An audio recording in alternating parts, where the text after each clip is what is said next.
Good evening, good afternoon, good morning, or whenever you happen to be listening to this. Welcome to the Film Realist Podcast, the film and TV podcast from a complete nobody.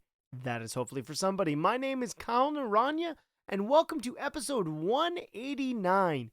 And on this week's episode of the podcast, I'm going to be reviewing Wuthering Heights. I'm probably going to say Withering at some point, because that's just the association my brain has made with the title. As this is a feature film review, there will be a non-spoiler section of the review, as well as a spoiler-filled section of the review. Time codes will be listed, so if you want to hop around, you're welcome to do so. And then to round out the end of the episode, I will be responding to listener mail, as well as question of the week responses. Let's dive into this very old romance with my spoiler-free review. Look at it all. He must be very rich indeed. I suppose he shall fall in love with me. I suppose he shall fall in love with you. Wuthering Heights is one of those stories, it's been around since 1847, that has been adapted multiple times in TV, as well as multiple times as a feature film. And a lot of the marketing going into this is, of course, off of Margot Robbie and Jacob Elordi, maybe one of the most in-demand actors, and obviously Margot Robbie, it goes without saying, the A-lister that she is. She's producing this film as well as starring in it, and you have, what's super fun, 2 Australian actors playing English people. This is just a concept that is almost as old as time when it comes to Australians, and they brought this up on Graham Norton recently, never really getting to use their own accent, so they have to be from Yorkshire Moors, where this book takes place. I don't necessarily know how much is a spoiler, given the fact that this book is almost 200 years old, but I'm going to do my best and just, maybe talk about general vibes about the film, which is fascinating. A little story time, I think the listeners appreciate that from me. It is a long weekend here in Canada. We have Family Day coming up on the Monday, and just based on my real-world schedule and my work and all other things kind of going on, the opportunity that I had to see this film was February 14th, which is Valentine's Day in the morning. Don't worry, everything is okay at the Naranya household, but that's just sort of when it wound up being available within my schedule. And what's incredibly fascinating about the marketing for this movie is it leans so heavily into the romanticism of it and the drama. And there's a lot of style to this movie that may go over a lot of people's heads, but that is sort of the main selling point is you have one A-lister and a very up-and-coming actor. I don't even know if he's up-and-coming. He's probably establishing himself as an A-lister with all the other things that Jacob Elordi has been in. He's now an Oscar-nominated actor with Frankenstein, and will be coming back, of course, for the 3rd season of Euphoria. But this movie's built on the chemistry between these 2 characters, as well as what can Emerald Fennel bring to her interpretation of this novel to present this story again. We have so many old pieces of literature that are fundamental to certain stories throughout time. The Wuthering Heights concept, and there's so much of the framework from that story that has been used in other things. And that's the tricky part when you are making a new version of a very established story. One of my favorite movies from the last year was Nosferatu, or that would have been 2024. And Robert Eggers does his own spin on classic archetypes. And this is Emerald Fennel's time to do that. What's incredibly frustrating to me about this movie, and this is something that I think critically narratives like this really do struggle. While it's compelling to see 2 completely flawed characters on screen and you want to see them succeed, you have to write a flawed character in a way where their own motivation for what they want to achieve, as well as their personality, does have elements that you want to see them succeed. You're rooting for them. And the backbone of this movie is the relationship between Catherine and Heathcliff. If that doesn't work, you were not interested at all in this movie. It's clear in the trailers for this, building off of the tension between these characters, the lust, the wanting, the forbidden fruit, let's go biblical with our metaphors, as well as the modernization of the visuals, really leaning into high contrast, heavy shadows, dramatic shots, pretty much whenever it is possible to add a level of style to separate this from any other version of this story. All of the music and the score interspliced with Charlie XCX songs really adds a modern element to as I said already, a 200-year-old story. Now that's a lot of things that necessarily could lead to a really well-executed film. And it's interesting because I've had conversations about some older literature and why it can be so difficult to adapt it through a modern lens. And that is the portrayal of the characters themselves. Not necessarily the actors or even the script, but you're adapting a nearly 200-year-old book. And while this is listed as a romantic drama, a period romantic drama, much more of this film, I really do feel leans more into almost the Shakespearean tragedy. And the irony of that is there's a reference to a Shakespeare play within this film itself, but you have to be drawn into the relationship, or lack thereof, of Margot Robbie and Jacob Elordi. I'm just going to use their actor names moving forward. These two actors are incredible. They are given what they are given in terms of what is demanded of them, and the 0 to 10 from emotional representation in the film is quite elaborate. One of the most interesting parts of Jacob Elordi's role in this film, and this is something that I really do think sets him apart from so many of these other actors who come from, I wouldn't classify it as YA schlock, but from the kissing booths and maybe what's expected from him in Euphoria, is there's a subtlety to a lot of what he does early on in this role that really establishes how effective he can be while doing so little. And that is not a criticism. You need to be a compelling actor and a tactician with simplicity to make what seems so easy and enthralling to watch. Being captivated by just the turn of the head or a look you happen to be giving a character.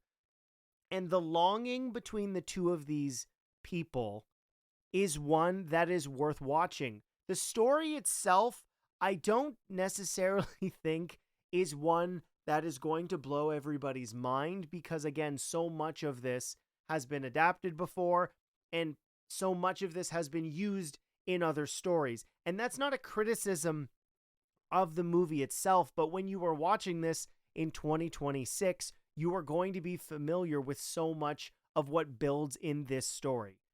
I think the worst part about the film overall is these two people are flawed in ways where at times they aren't people you're rooting for, and the state of their relationship and the casualties, metaphorically speaking, to that don't necessarily paint them in the best light. And while the passion and the love between the two of them is all this movie has to really sell itself on, as has, I said, already been shown in the marketing, the stylistic nature kind of makes this feel hollow. There is said to be one of the greatest love stories of all time, and there are elements of that for sure. But the gaps in the overall narrative and the speed to which it moves through and in and out of what is exactly going on between Margot Robbie and Jacob Elordi, that there are supporting characters that I think, if given more time, would have been effective in painting out what this grand narrative is trying to say. Is this the ending of a great love story? Is this a tragic love story that was never meant to be successful? Or are these two people that never should have been together? Is this a great love or example of longing that results in a tragedy for everyone, for the two individual characters, or is it a massive collision of two forces where the aftermath of that wrecks everything? Is this a nuclear relationship? There are parts of that I would say are kind of demonstrated in the movie, and overall, it's definitely a hornier movie than I was expecting, and giving this a lens that is definitely much more sex positive than a book would be in the 1840s, or even portrayals of this story would be in the 90s, the 2000s, or even the 2010s. The perspective on which we are telling this story has constantly been changing. So I commend everybody involved for wanting to give this its own unique spin. But at the end of the day, for me, it does sort of feel like an unfinished product. The conclusion of the movie specifically tries to paint you in a direction and give you an emotional feeling on what has happened. And while I commend them for the attempt, ultimately, the sequence of shots that they show us to make us feel a certain emotion, for me, cemented my feelings that were counterintuitive to what the movie seemed to be delivering on. Because I think the mixed message in which the portrayal of this relationship is presented left me wanting more. If you are expecting to see an incredible stylistic drama between Margot Robbie and Jacob Elordi, you will get that. But I was expecting more given all of the other projects that these creative people have been involved in the past, if not very recently. So that was a little disappointing for myself personally. So that's my non-spoiler thoughts. Why don't we jump into spoilers? And while, again, this book is so old, I can really dive into what did and didn't work for me in Wuthering Heights. I have not broken your heart. You have broken it. And in breaking it, you've broken mine. The first place I want to start is the relationship between Heathcliff and Catherine. Heathcliff grows up alongside her as help, eventually just sort of becoming a hand that works on the Wuthering Heights estate, regardless of its disrepair because of Margot Robbie's dad's gambling and alcoholism. We see the fits he has throughout their years growing up, and obviously that would build in a level of trauma. But I find it interesting that at the very beginning of the movie, we see that somebody is hung publicly. And the movie, what is incredibly fascinating, and it's clear what its focus is based on what this is going to be about, one of the major themes of this story, because we are hearing the sounds of the man being hung. And the way in which it's used, it definitely sounds much more explicit as opposed to the violent act that is happening in front of all of the people in the village. And it seems to arouse a fair amount of the townsfolk. And I understand kind of getting straight to the point, but it does sort of lessen the physical reaction that Margot Robbie gets later on in the film based on something she experiences.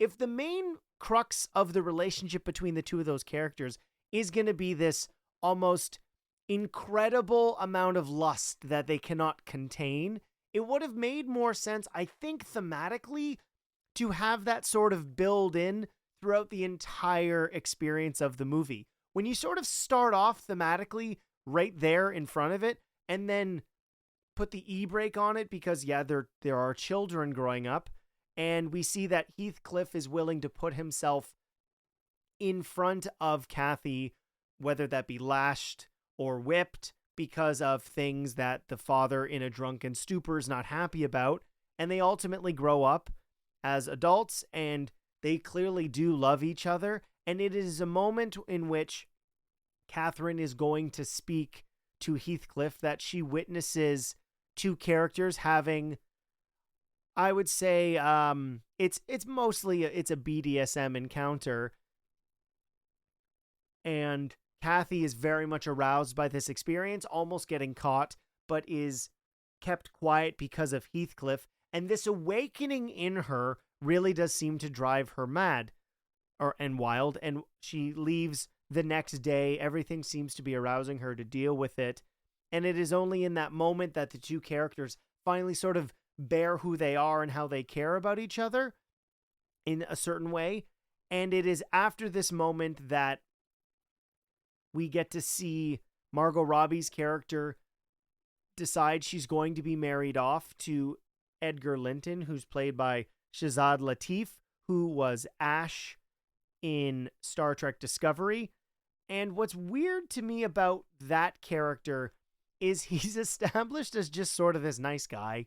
And it's unfortunate because what that character ultimately has to go through is all because of the relationship between Heathcliff and Catherine. And through a misunderstanding that is deliberate from one of Catherine's best friends, this results in Heathcliff running away for essentially, I believe it's supposed to be 5 years after Kathy has finally married Edgar. And it is only when he has returned mysteriously wealthy, for whatever reason, that a real relationship happens between Catherine and Heathcliff, one that is purely based, what it would seem in the beginning, purely on physical attraction. They ultimately bear their love for each other. And while I do think the story could be told in a way in which this is something the audience has been waiting for, has been demanding these two characters finally getting together, a release of tension because you just want them to be together.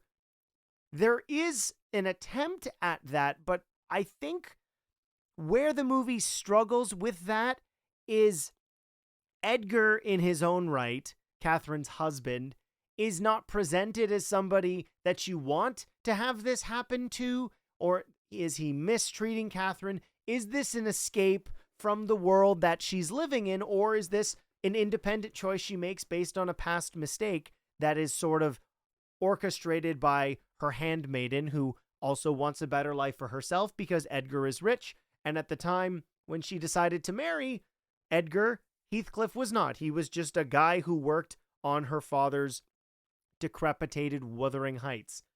And that to me is one of the failures of the movie, is you can tell a story in which a forbidden love is one that ultimately wants to be the relationship at the end of the day you want to see. And why I believe this tends to lean more into tragedy than something to aspire to or be mindful of in your own pursuit of a relationship or passion, love, whatever it may be, is that these two characters are completely, quite literally, fixated on each other and continue this love affair while she's still married to Edgar. She's actually pregnant prior to the relationship even happening, and they continue this relationship only for it to come to an end when Nellie threatens to tell Edgar, and it is in a fit of rage that Heathcliff decides, this relationship has come to an end. I'm going to punish her by marrying Edgar's sister and put her through all sorts of crazy stuff. I shouldn't say crazy, very BDSM related things, because this is a character who is just purely in it for getting the opportunity to be physical with Jacob Elordi, which I'm sure many women watching this film would totally understand, or men. And it's at this pivot point where they're so in love with each other, but they hate each other so much. And the movie's evaluation of that concept that I know so many of us are familiar with, that love and hate are two emotions that so can become frequently intertwined, that it's the surface level exploration of this drama that makes it sort of forgettable. It is a compelling movie to watch. This cast, I think the cast is superb with what they're given to do. I think Shazad Latif would be really interesting if he were given anything other than sort of being the just doting husband. We really only get to see 2 moments where he truly has his own opinion and stands up for himself. And ultimately, at the end of the day, his life still does fall apart because of the choices that Margot Robbie's Catherine does, because even with her being pregnant, she is in such fits of despair after Heathcliff marries Edgar's sister that she ultimately loses her baby and becomes septic and dies, resulting in Edgar losing his wife. And even though Heathcliff was doing these things with Isabella, he loses the woman he allegedly loved. And it's this mess of a conclusion where we see a flashback of all the times they kind of longingly looked at each other. And we see a scene we had teased earlier where he says that he loves her when they were kids, the first time after he was whipped. And she sneakily heard it pretending to be asleep. And I think it's supposed to feel as if it ties this movie in a pretty bow. And ultimately for me, I'm not somebody who necessarily likes this part of dating culture, even though I haven't been involved in it whatsoever. But this terminology has become much more a part of the conversation. That's like red flags and green flags. This entire relationship is just red flags. This is like watching Ross and Rachel when you're older and realizing that relationship was always doomed to fail. And it's one of the biggest problems with the Friends series finale is ultimately it puts them back together. I don't think they should be, because that relationship was not built for success. And the personal growth that Ross and Rachel go on independently and with each other, even after Emma is born, doesn't necessarily lead me to believe that that relationship ultimately worked out. And we'll never know, because there's never going to be a Friends revival of any kind. Rest in peace, Matthew Perry, my favorite character from Friends, Chandler Bing. And yeah, that's the feeling I left with the movie is this is really stylized and there's some incredible shots, but there's moments where it kind of looks like a music video. And anytime they want to show the love and the passion and the characters quite literally making love, it's shot very stylistically. And that's cool because it doesn't feel like you're leaning into that smut that some people might be overly critical of. The portrayal of the romance is completely invested in, but it is one of the most rocky relationships that I don't really feel like it works effectively, whether this is an in-depth adaptation of the novel or is not, if it's just going for kind of broad strokes of what the novel's supposed to be about. I have not read the book. I think I did in high school, but honestly, I don't remember. It's a very long time ago. Ultimately, if you're interested in seeing Margot Robbie and Jacob Elordi be hot for each other, I think you're going to enjoy what you get from that. They are good in the movie. My biggest issues are with the portrayal of the relationship.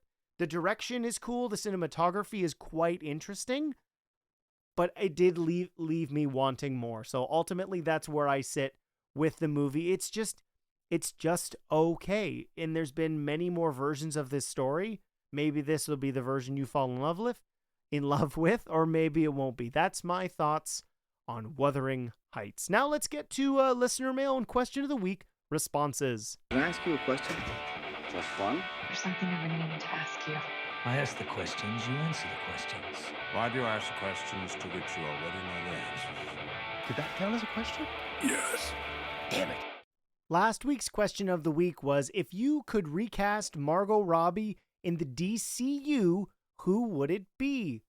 Legacy says, well, if I woke up one day as James Gunn and I absolutely had to recast Margot Robbie, some interesting choices would be Black Canary, maybe Artemis, or reimagined as Rita Farr from Doom Patrol. Though to be truly one with Gunn, it would have to be a much more obscure character like Flamebird or even Lessa Lar from the current Supergirl run. That said, all of the mistakes in the last attempt at a DC universe, Harley Quinn and Robbie felt like one of the perfect casting choices. I totally agree with that. Dylan Pollock, who got to ask the question, if we were recasting her in the DCU, which kind of feels like a bad idea, maybe have her as Dinah Laura Lance, Black Canary. Could also see her being a villain, maybe as the Cheetah. Jermaine Jones writes in, I would recast Margot Robbie if you wanted her as a big role, Poison Ivy, or if we wanted her as another villain. I think she would be a great Cersei to fight Diana Prince, Wonder Woman. We haven't seen this iconic villain on screen yet. Yes, that's true. Percent Wand 558 said Black Canary probably. Duco 3000, also Poison Ivy. K-Pop Nation 100 says I would put her in Marvel as Rogue. Interesting. And then Warrior Shark said I kind of thought her staying as Harley Quinn. I hope James Gunn doesn't recast her. Jared Leto is something else. I hope he is smart not to have Jared Leto back. Yes, I totally agree with that. I think it would be interesting just to see what she could do with something else. She's such a talented actress that I do think it makes sense to have her in some regard. Personally, I would like to see her back as Harley Quinn, and then we could actually get a Harley Quinn and Poison Ivy movie. That's something that I would love to see, is an all-female villain movie, because the DCU has so many interesting female villains, specifically Batman, of course, but Harley and Ivy have become even more popular with the television series on Adult Swim. This week's question of the week is wrapped up with what I'm going to be talking about next week, which is Glenn Powell's movie, which is funny to have another Glenn Powell movie so quickly into the year. That guy works a lot. And the film is called How to Make a Killing. Now let's flip it on the other side. Who would you like to see Glenn Powell as in the Marvel Cinematic Universe? To let me know, you can email the podcast, filmreelistspod@gmail.com. You can comment below on Spotify and YouTube, or you can hashtag QOTW on any of the not podcast platforms, the social media platforms. If you haven't yet, follow the podcast on your preferred platform so you do not miss anything. If you haven't left a review or a 5-star rating, it really does help the podcast get into those other algorithms. And one more request, if you're listening on YouTube and you have not hit subscribed and click that notification bell, you won't get notified when I post my shorts or any of the podcast episodes. It's the best way to see kind of everything the podcast has to offer. And we are crawling towards that 500 mark, which would be amazing. As I'm recording, we have 477. That's less than 25 to go, which would be amazing to hit before all the big blockbusters happen. Thank you so much for listening to the Film Realist Podcast. My name is Kyle Naranya, and I will see you next time.